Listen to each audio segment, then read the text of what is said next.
10টার দিকে ডাক্তার আইসেনি? এখনো আইসে না, দেখাতে পারতেছেন না। কয়টা বাজে এখন? কোন জায়গার থেকে আইসেন আপনারা? বরস কলম। আপনি বনকর থেকে।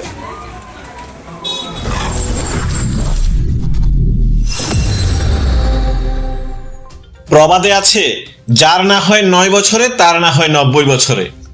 বাস্তবিক সত্যকে তুলে ধরে সংবাদ প্রতিনিধিদের আপ্রাণ প্রচেষ্টাতেও কিছুতেই সুস্থ হচ্ছে না বিলোনিয়া মহকুমা হাসপাতাল। একেবারে ধৃতরাষ্ট্রের ভূমিকায় রয়েছে গোটা স্বাস্থ্য দপ্তর। বিলোনিয়া মহকুমার বিভিন্ন প্রান্ত থেকে চিকিৎসা পরিষেবার জন্য ছুটে আসে কাতারে কাতারে রোগী সহ রোগীর আত্মীয় পরিজনরা। অথচ ডাক্তার স্বল্পতা এবং কর্তব্যে গাফিলতির মাখামাখিতে মুখ থুবড়ে পড়েছে গোটা স্বাস্থ্য পরিষেবা।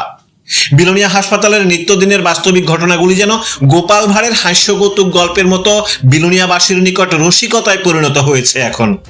তবে মহকুমা হাসপাতালের গোটা স্বাস্থ্য দপ্তরে এরূপ গাফিলতি, ফাঁকিবাজি, চুরি ডাকাতি, কেলেঙ্কারি নিয়ে তথ্য প্রমাণ সাপেক্ষে দফায় দফায় খবরে প্রকাশ ঘটলেও ঘটের নারকেলের মতো ভূমিকা পালন করে মহকুমা স্বাস্থ্য আধিকারিক ডক্টর বিমল কলই কি করে শক্ত করে চেয়ার ধরে বসে আছেন, সেটাই এখন লাখ টাকার প্রশ্ন।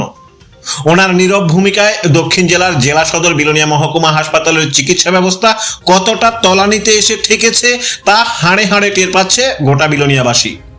যদিও দক্ষিণ জেলার মধ্যে সবচাইতে ব্যস্ততম হাসপাতাল বিলোনিয়া মহকুমা হাসপাতাল।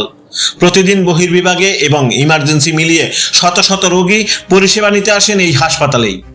কিন্তু পরিষেবা দেওয়ার মতো যথেষ্ট সংখ্যক চিকিৎসক নেই এই বিলোনিয়া মহকুমা হাসপাতালে। তাই বাধ্য হয়ে মানুষকে ছুটতে হচ্ছে প্রাইভেট ডিসপেন্সারি কিংবা বিলোনিয়ার বাইরে অন্য কোথাও। এর মধ্যে হাসপাতালের যে কয়জন হাতে গোনা চিকিৎসক রয়েছেন তাদের মধ্যেও কর্তব্যে যথেষ্ট গাফিলতি রয়েছে। সোমবার সকালে এমনই একটি তথ্যচিত্র উঠে এলো বিলোনিয়া হাসপাতালের দন্ত বিভাগের সামনেই। দন্ত বিভাগে দায়িত্বে রয়েছেন মহিলা চিকিৎসক, কিন্তু তিনি কোনো না কোনো অজুহাতে বেশিরভাগই যথাসময়ে হাসপাতালে আসেন না বলে অভিযোগ। প্রমাণও মিলল হাতে নাতে। যেখানে সকাল 9টায় বহির্বিভাগে চিকিৎসা শুরু হওয়ার কথা, সেখানে বেলা প্রায় 12টা বাজলেও চিকিৎসকের দেখা মিলল না কিছুতেই। তাই চিকিৎসকের আশায় টিকিট কেটে রোগীরা তীর্থের কাকের মতো বসে থাকতে দেখা যায় বহির্বিভাগের দরজায়। ধৈর্যের বাঁধ ভেঙে যাওয়াতে একরাশ ক্ষোভ উগরে দিলেন চিকিৎসা নিতে আসা রোগীরাও। অবশেষে 12টা বাজার কিছু সময় পর দন্ত বিভাগে পদার্পণ করলেন দায়িত্বপ্রাপ্ত মহামান্য চিকিৎসক। আসার পরে সাংবাদিকদের দেখে হতভম্ব হয়ে অজুহাত দেখিয়ে যুক্তি দাঁড় করালেন তিনি। অসুস্থ, তবুও আগরতলা থেকে ছুটে এসে কর্তব্যে যোগদান করেছেন, এমনটাই জানালেন তিনি। এর আগেও সাফ কথা বলতে গিয়ে ফোন কলেও অজুহাত দেখিয়েছিলেন তিনি। প্রশ্ন হলো, চিকিৎসক যদি অসুস্থ হয়ে থাকেন তাহলে ছুটি নিলেন না কেন?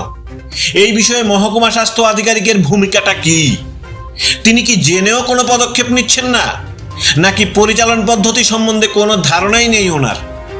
সত্যিটা কি সেটাই তো বোঝা যাচ্ছে না কিছুতেই। যদিও কোনো না কোনো অজুহাতে হাসপাতালের মূল্যবান সামগ্রী চুরি, কেলেঙ্কারি, স্বাস্থ্য পরিষেবা এই সকল বিষয়ে প্রতিক্রিয়া তো দূরের কথা, সংবাদ প্রতিনিধিদের ক্যামেরার সামনে মহকুমা স্বাস্থ্য আধিকারিক বিমল কলইয়ের উপস্থিতি পাওয়া যাচ্ছে না কিছুতেই। বিকেল 4টের পর ইমার্জেন্সি বিভাগেও একই চিত্র।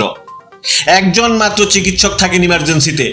এর মধ্যে তিনি যদি জরুরি ভিত্তিক ডেলিভারি বিভাগে কল পেয়ে যান, তাহলে রোগীদের ঘন্টার পর ঘন্টা যন্ত্রণা সহ্য করতে হয় দাঁড়িয়ে থেকেই। তার উপর আবার রয়েছে বিভিন্ন দুর্ঘটনা। অনেক সময় বাইক গাড়ি পথ দুর্ঘটনাগ্রস্ত হয়ে আহত রোগীদের এনে ফেলে রাখতে হয় চিকিৎসার অভাবে।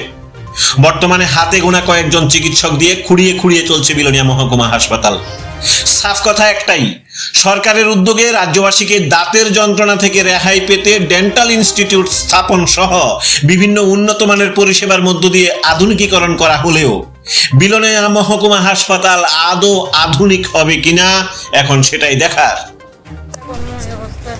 আপনি দাঁতের ব্যথা, দাঁতের ডাক্তার দেখাইতে পারছেন? কয়টার সময় আছেন? 9টা। কোন দিকে বাড়ি আপনার? তবলা সামনে। তো এখান থেকে আইয়া কি দেখতেছেন? আয়া দেখতেছি তাই না, কইতাছে ম্যাডাম কইতাছে আইবো আইবো। আয়া না দেখো এখনো ডাক্তার দেখাইতে পারেন নাই? না। আমরা 9:30টায় আসি, পর্যন্ত 11টা বাজে বা 12টা বাজে, ওই তো 11টা 57 বাজে। এখন কিন্তু ডাক্তারের কোনো খবর নাই, কিন্তু স্যাম্পল খুঁজে পড়ে গেছে।